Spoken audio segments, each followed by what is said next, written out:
Kratos' journey through the Nine Realms simply could not have ended any better. The once single-minded, rage-fueled god of war was given a second chance to face off with his most formidable adversary yet, in the form of fatherhood, and through his inner battles, he was able to emerge triumphant as having mastered his fury and embracing something much more powerful: love. For those of you who were able to experience this masterpiece firsthand and are looking for a bit more clarification on the ending of God of War Ragnarok, look no further. If you haven't played the game yet, and are just looking for a concise video explaining the ending of God of War Ragnarok, then you too have come to the right place. So, without further ado, let's get started. With Ragnarok came the inevitable death of Odin the Allfather, king of the gods in the Norse pantheon.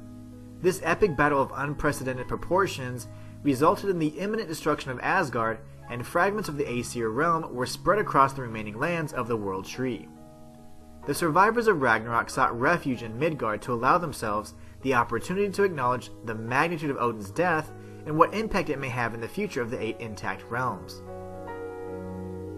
Although Atreus and Kratos had acquired new allies in Lady Sif and Thrud, old friends, such as Brock and Sindri, were nowhere to be found. Sadly, the mastersmith Brock had suffered a fatal wound, and his death changed Sindri into a heartbroken and spiteful force to be reckoned with.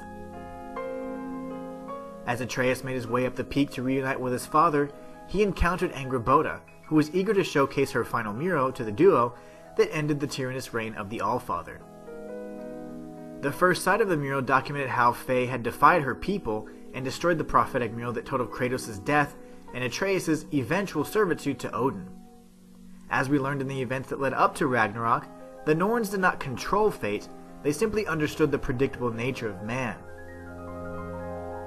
By destroying the mural, Faye's symbolic gesture allowed Kratos and Atreus to embrace the fact that they could choose their own fate, and that their actions would be decided based on what was necessary, not simply because it was written or foretold. Atreus knew that his quest to save the remaining Jotnar was far from complete, and told his father that he had to go on this journey alone.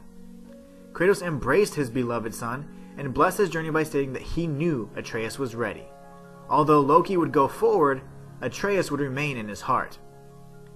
Loki said farewell to Angrboda, and Kratos returned to the cave, only to find that a second prophetic mural had been painted by Angrboda.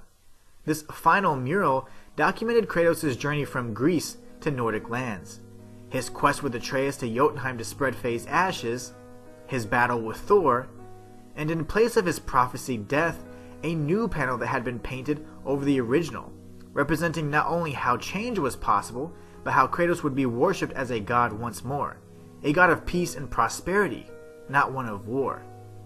He closed the panels and informed Freya that there was much to rebuild, as he worked towards his new goal to give the realms of Yggdrasil the god they so desperately needed and deserved. And that's all for this video. If you enjoyed it, be sure to like and subscribe, it helps the channel out immensely. Now, which pantheon do you think Kratos will take on next?